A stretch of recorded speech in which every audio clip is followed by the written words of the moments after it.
नमस्कार साथियों, मैं सुनील कुशवाहा स्वागत करता हूं आज फिर एक नए वीडियो में। आज के इस वीडियो में आपके लिए लेकर आया हूं ट्रिपल सी परीक्षा में पूछे जाने वाले टॉप 40 क्वेश्चन। इसमें वो 40 क्वेश्चन होने वाले हैं जो ट्रिपल सी परीक्षा में बार बार पूछ जाते हैं और संभवतः आपके एग्जाम में भी पूछ जाएंगे। यदि आपका भी एग्जाम अगस्त या सितंबर महीने में होने वाला है तो ये वीडियो आपके लिए बहुत इंपॉर्टेंट होने वाला है, इसलिए वीडियो को बिना स्किप किए हुए अंत तक देखना है। यदि आप चैनल पर नए आए हो तो चैनल को सब्सक्राइब कर लीजिए और वीडियो को लाइक करके अपने उन दोस्तों में शेयर कर दीजिए जिनका भी ट्रिपल सी एग्जाम होने वाला है, क्योंकि इस चैनल पर आपके लिए डेली प्रैक्टिस सेट आता है जो आपके ट्रिपल सी परीक्षा के लिए बहुत इंपॉर्टेंट होगा। चलिए शुरू करते हैं क्वेश्चन नंबर 1 से। क्वेश्चन नंबर 1 में क्या पूछा गया है? क्वेश्चन नंबर 1 पूछा गया है, लिब्रे ऑफिस राइटर में वर्ड काउंट चेक करने का विकल्प के लिए किसका प्रयोग होता है? यदि आप लिब्रे ऑफिस राइटर में आपने जितना भी लिखा हुआ है टेस्ट, आप उसमें वर्ड काउंट करना चाहते हैं कि आपने कितने वर्ड लिखे हैं, आखिर कितना स्पेस से लिखा है, उसके लिए आप कौन से मेनू का प्रयोग करना होगा? आप उनको शब्दों गिनना चाहते हैं कि टोटल कितने वर्ड लिखे हुए हैं, तो उसके लिए आपको किसका प्रयोग करना होगा?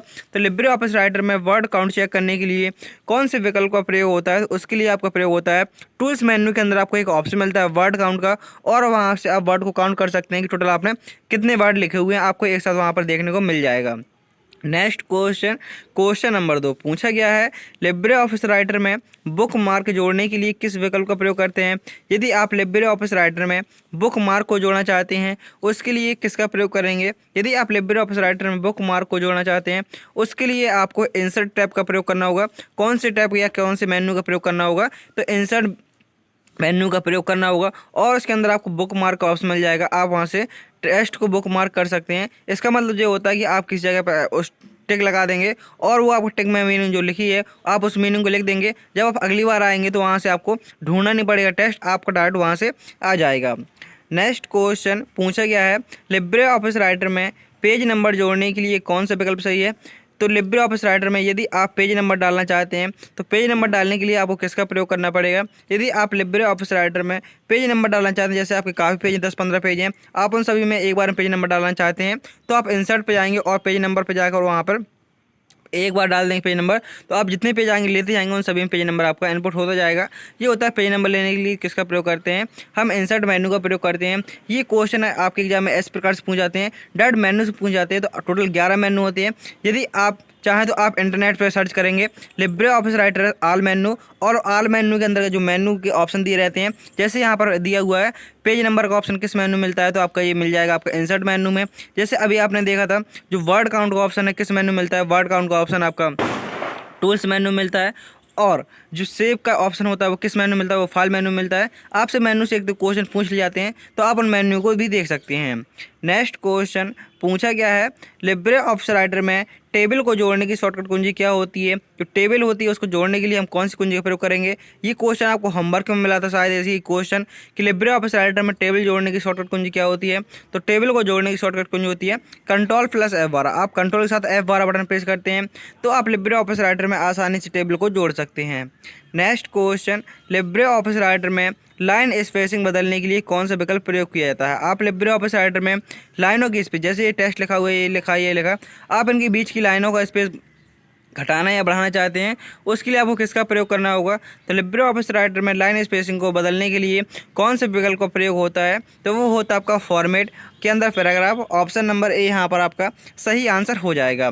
नेक्स्ट क्वेश्चन पूछा गया है, लिब्रे ऑफिस कैल्क में सेल का बैकग्राउंड रंग बदलने के लिए कौन सा विकल्प सही है?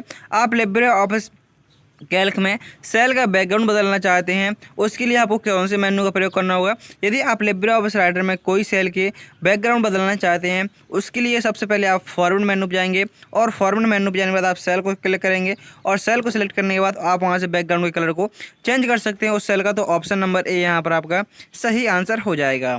नेक्स्ट क्वेश्चन पूछा गया है, लिब्रे ऑफिस कैल्क में काउंट एफ फंक्शन का प्रयोग कब किया जाता है? काउंट एफ फंक्शन है, आखिर इसका प्रयोग कब किया जाता है लिब्रे ऑफिस कैल्क में? ऑप्शन ए, दो सेल का गुणा करने के लिए। तो आप कहेंगे जब हमें गुणा करना है तो हम उसके लिए प्रयोग करते हैं प्रोडक्ट। गुणा करने के लिए PRODUCT। गुणा करने के लिए किसका प्रयोग होता है? गुणा करने के लिए इक्वल प्रोडक्ट का प्रयोग होता है।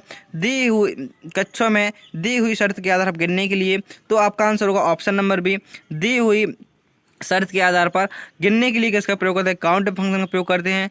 और जोड़ योग डेटा को जोड़ने के लिए इक्वल सम फंक्शन का यूज करते हैं। और न्यूनतम मान निकालने के लिए MIN फंक्शन का प्रयोग करते हैं। नेक्स्ट क्वेश्चन पूछा गया है क्वेश्चन नंबर 8 में, लिब्रे ऑफिस कैल्क में ग्राफ का प्रकार बदलने के लिए विकल्प कहाँ मिलता है। यदि आप लिब्रे ऑफिस कैल्क में ग्राफ का प्रकार बदलना चाहते हैं, यदि कोई जैसे आपने कोई ग्राफ ले लिया फिर भी आप उसको बदलना चाहते हैं, ये ऑप्शन आपको कहाँ मिलेगा। ये ऑप्शन आपको इंसर्ट मेन्यू के अंदर चार्ट के ऑप्शन पर मिल जाएगा। आप इंसर्ट मेन्यू जाएंगे, आप देख सकते हैं इंसर्ट मेन्यू आपके लिए काफ़ी इंपॉर्टेंट होने वाला है। तो ये ग्राफ का ऑप्शन कहाँ मिलता है, जो ग्राफ एंड चार्ट का ऑप्शन मिलता है, ये हमारा मिलता है लिब्रे ऑफिस कैल्क के इंसर्ट मेन्यू में। अगले क्वेश्चन में पूछा गया है, लिब्रे ऑफिस कैल्क में फ्रीज रो का विकल्प कहाँ मिलता है। जो फ्रीज रो होती है इसका मतलब होता है जी लेटी हुई लाइन क्या कहलाती है, हमारी रो कहलाती हैं। जैसे क्या है, ये हमारी रो है, आप इनको फ्रीज करना चाहते हैं। फ्रीज मतलब होता है स्थिर, स्थिर ये मतलब होता है जैसे आप यहाँ की जो पहली सेल आपने वो पहली रो फ्रीज कर दी, इसको चाहे आप लास्ट सेल जो 10,48,576 तक जो लास्ट रो है आप उस पर भी चले जाएंगे, लेकिन जो आपकी पहली रो है वो दिखती रहेगी, ये होता है फ्रीज रो। तो इसका विकल्प कहाँ मिलता है, तो रो को फ्रीज करने का विकल्प मिलता है हमारा व्यू मेन्यू में। कौन से मेन्यू मिलता है, ये ऑप्शन मिलता है हमारा व्यू मेन्यू में। ऑप्शन नंबर ए यहाँ पर आपका सही आंसर हो जाएगा। Next question, Libre office Calc में डेट और टाइम फॉर्मेट बदलने के लिए कौन से मेन्यू का प्रयोग होता है। यदि आप लिब्रे ऑफिस कैल्क में डेट और टाइम का फॉर्मेट बदलना चाहते हैं, उसके लिए आपको कौन से मेन्यू का प्रयोग करना पड़ेगा। तो लिब्रे ऑफिस कैल्क में डेट और टाइम का फॉर्मेट बदलने के लिए, यहाँ पर फॉर्मेट बदलने की बात हो रही है, तो उसके लिए आपको सबसे पहले फॉर्मेट पे जाएंगे और यहाँ पर आप सेल्स पे जाएंगे, आप उसको फॉर्मेट चेंज कर सकते हैं। जैसे आपने देखा होगा DDMMYY, और इसी प्रकार देखा होगा आपने MMDD, पहले मंथ फिर दिन फिर ईयर, आपने इस प्रकार देखा होगा ईयर मंथ डे। तो आप जिस फॉर्मेट में करना चाहते हैं वो फॉर्मेट आप सेलेक्ट कर सकते हैं। नेक्स्ट क्वेश्चन पूछा गया है क्वेश्चन नंबर 11 में, कंप्यूटर की चौथी पीढ़ी में किसका प्रयोग हुआ था। जो कंप्यूटर की चौथी पीढ़ी थी आखिर उसमें कौन सी तकनीक का प्रयोग हुआ था। जो कंप्यूटर की चौथी पीढ़ी थी उसमें प्रयोग हुआ था आपका माइक्रो प्रोसेसर का। कंप्यूटर की चौथी पीढ़ी में कौन सी तकनीक का प्रयोग हुआ था, तो कंप्यूटर की चौथी पीढ़ी में माइक्रो प्रोसेसर का प्रयोग हुआ था। आपको कमेंट करना है कि पहली पीढ़ी में किसका प्रयोग हुआ, दूसरी में किसका हुआ, तीसरी में किसका हुआ, और चौथे मैंने बता दिया है माइक्रो प्रोसेसर का, और पाँचवें में कौन सी तकनीक का प्रयोग हुआ था। इन चारों क्वेश्चनों के आंसर आपको कमेंट करने हैं। नेक्स्ट क्वेश्चन पूछा गया है, नेपियर वॉन किसने विकसित किया। जो नेपियर वॉन्स हैं आखिर ये किसके द्वारा विकसित किया गया था।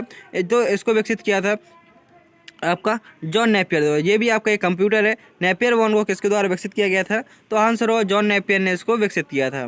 नेक्स्ट क्वेश्चन, भारत का पहला डिजिटल कंप्यूटर कौन सा था। भारत का जो पहला डिजिटल कंप्यूटर था आखिर वो कौन सा था।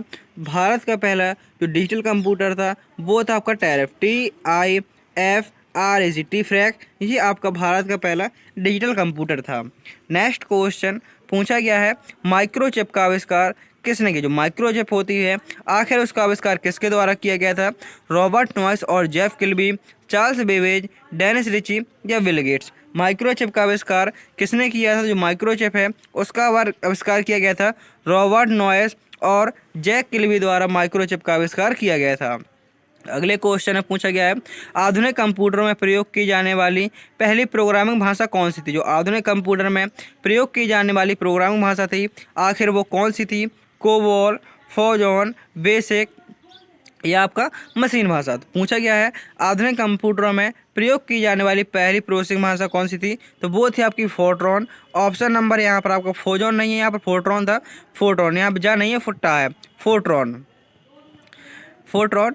आधुनिक कंप्यूटर में प्रयोग की जाने वाली पहली प्रोग्रामिंग भाषा कौन सी थी, तो वो थी आपकी फोर्ट्रॉन। नेक्स्ट क्वेश्चन पूछा गया है, कंप्यूटर का पहला नेटवर्क कौन सा था।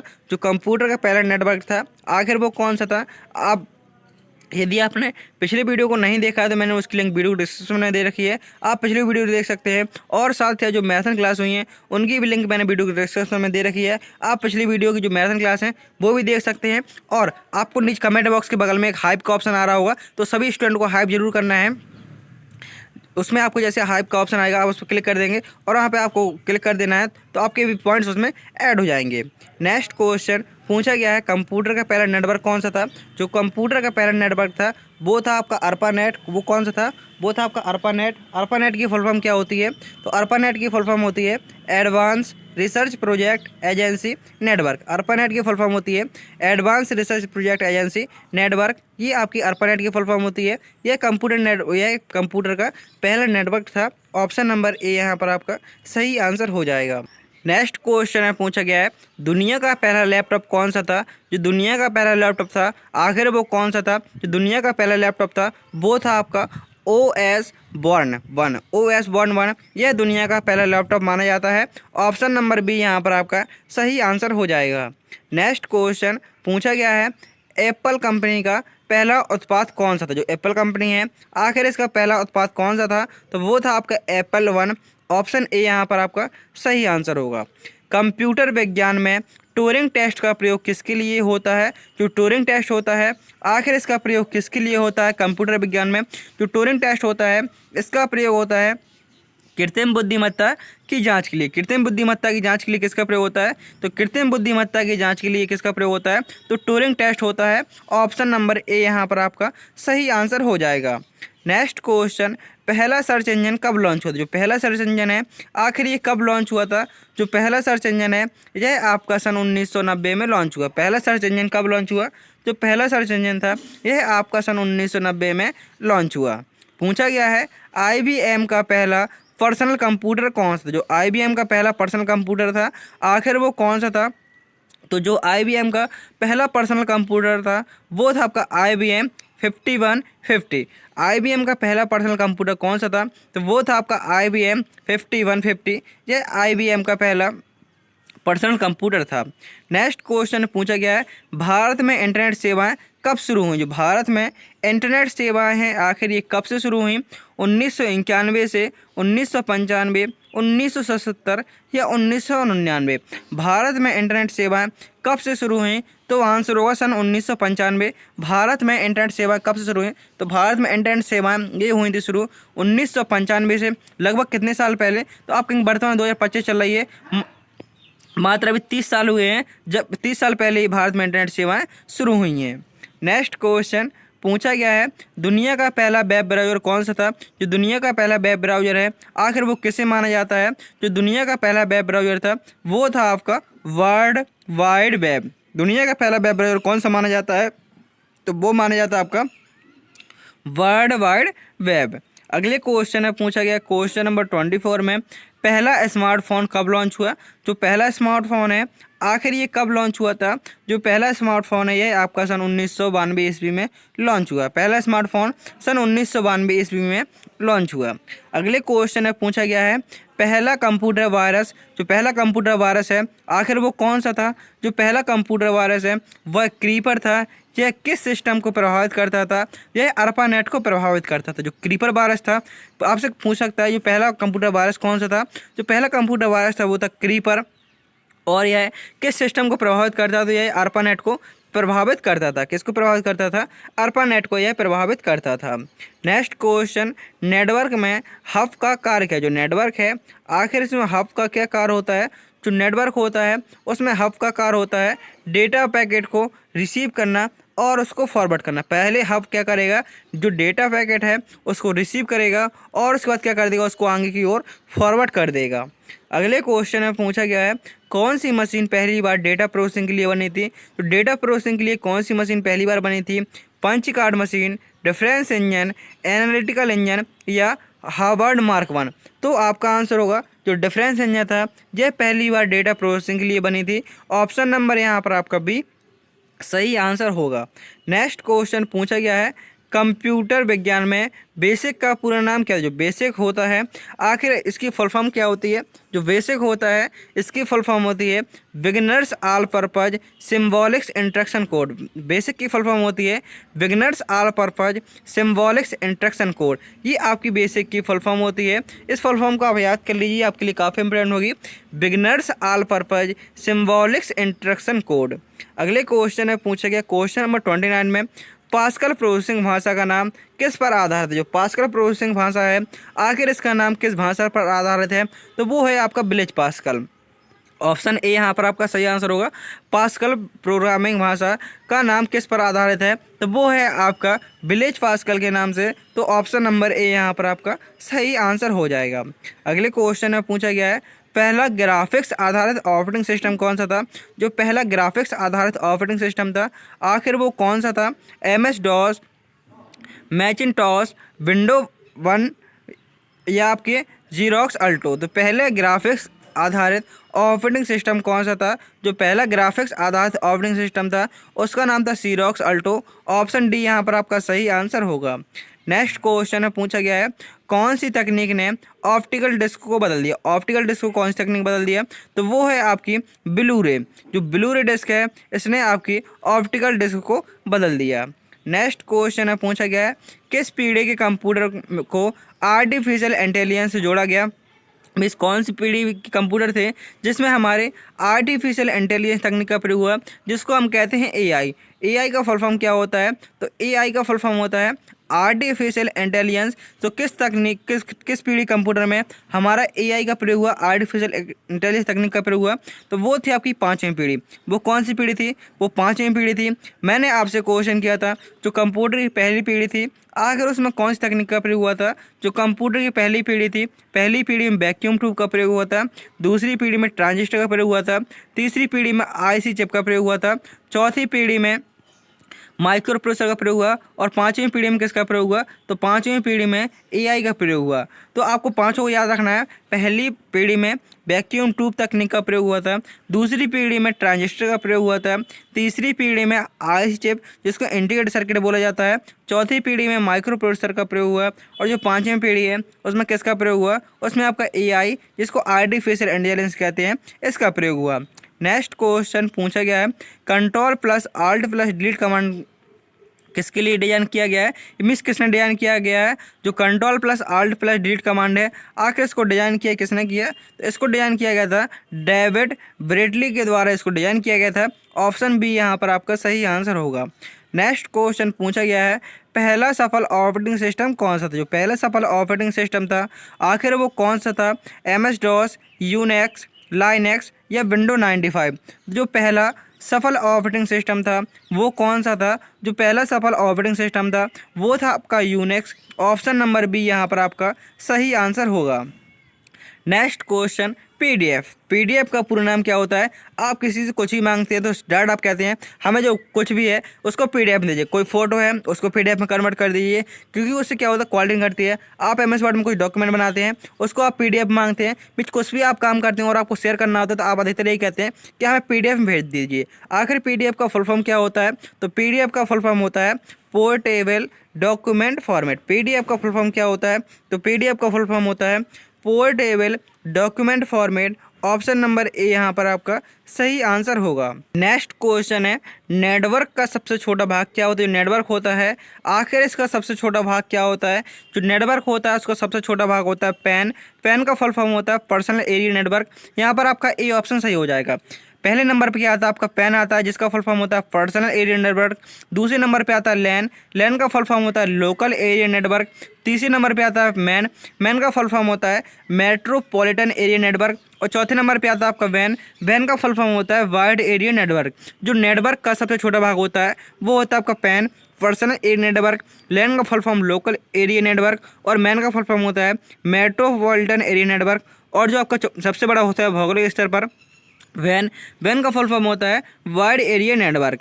नेक्स्ट क्वेश्चन भारत में ई गवर्नेंस को बढ़ावा देने के लिए किस पहल की शुरुआत हुई? तो भारत में ई गवर्नेंस को बढ़ावा देने के लिए जो आपकी पहल शुरू हुई वो है आपकी digital India. Option number B यहाँ पर आपका सही आंसर हो जाएगा। अगले क्वेश्चन में पूछा गया है फायरवॉल का प्रयोग क्यों किया जाता है? जो फायरवॉल होता है आखिर इसका प्रयोग क्यों किया जाता है?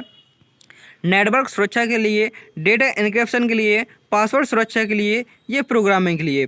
फायरवॉल का प्रयोग क्यों किया जाता है? जो फायरवॉल होता है इसका प्रयोग किया जाता है नेटवर्क सुरक्षा के लिए। नेटवर्क सुरक्षा के लिए हम किसका प्रयोग करते हैं? तो नेटवर्क सुरक्षा के लिए जो प्रयोग होता है वो होता है आपका फायरवॉल। नेक्स्ट क्वेश्चन SSL का प्रयोग किसके लिए किया जाता है?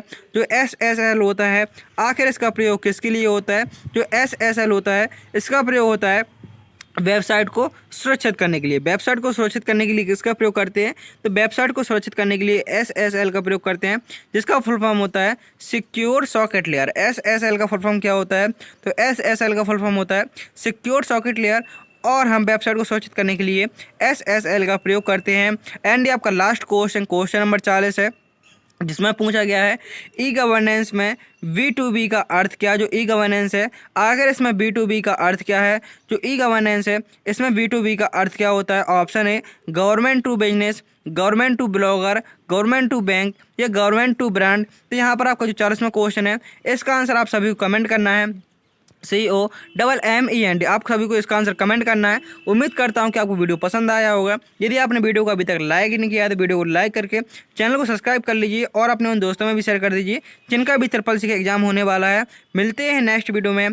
थैंक यू, टेक केयर, जय हिंद, जय भारत। वीडियो को हाइप करना ना भूलें।